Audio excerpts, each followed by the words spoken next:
there, and welcome to History 118. My name is Dr. Erica Coleman. I am the professor for this class, and I'm here today with you talking a little bit about the syllabus before you get started in the class.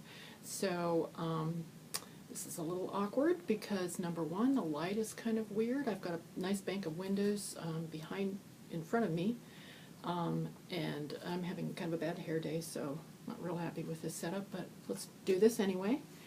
So I don't know if this is the first time you've taken a web course, but I've set this up to allow you to read the books and engage in some discussion with your classmates and with me, and also to work through the ways that you're going to gain points and receive a grade for the course. So I wanted to explain a little bit about all of that. First of all, as you might know, 118 these days is divided up into different topics, the topic of the instructor's choice. In my case, I use the class to talk about popular culture in the United States.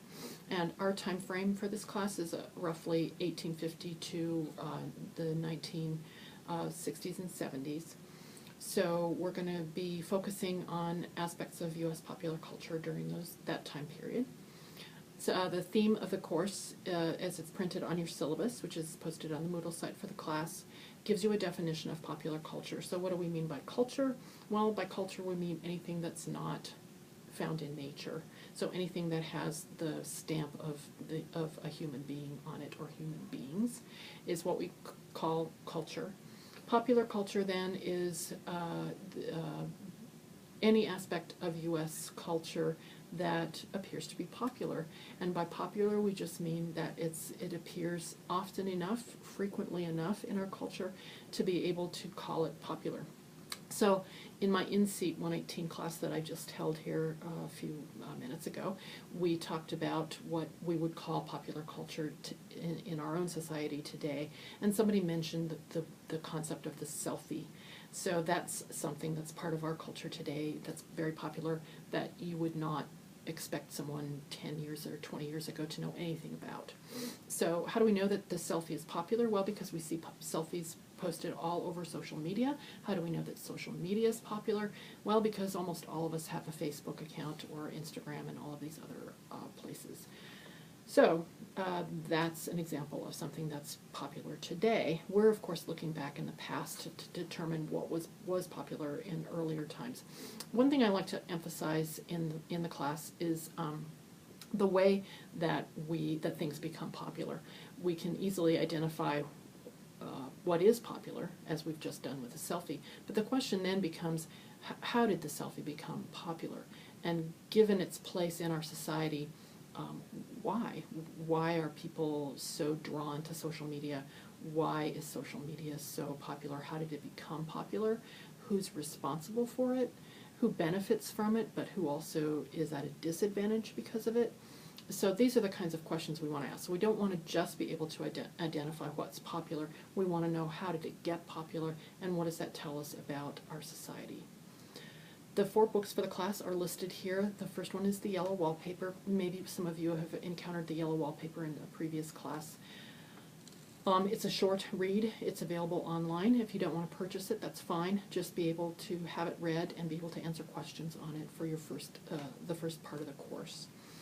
So the points in grading, I hope, are clear to you, clearly explained in the syllabus. If for some reason you have questions about any aspect of the syllabus, please do let me know.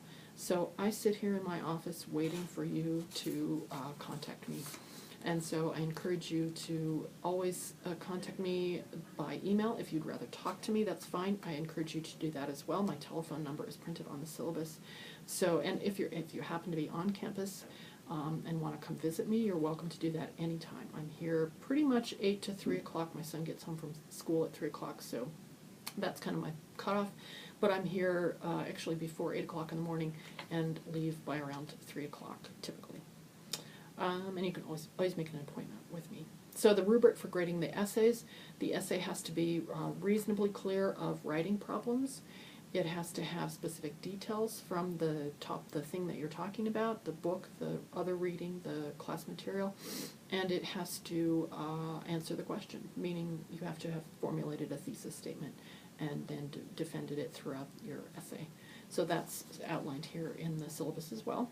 The schedule. So what I've done for the schedule for this web course is I've broken the semester down into weeks, and these weeks correspond with the list that's on your Moodle site. So you can see exactly what we'll be doing every week. So this week we're starting off with the Victorian era, and that's because the Yellow Wallpaper was written in 1894, and that's peak Victorian years in the United States. So we want to talk a little bit about the Victorian era, and that's why you're going to be looking at the PowerPoint. You're going to be reading an essay about gender roles during the Victorian era, a very short essay. And then finally, you're going to be looking at the Godey's Ladies Book website. Godey's Ladies Book, it was a popular magazine in the Victorian era for women.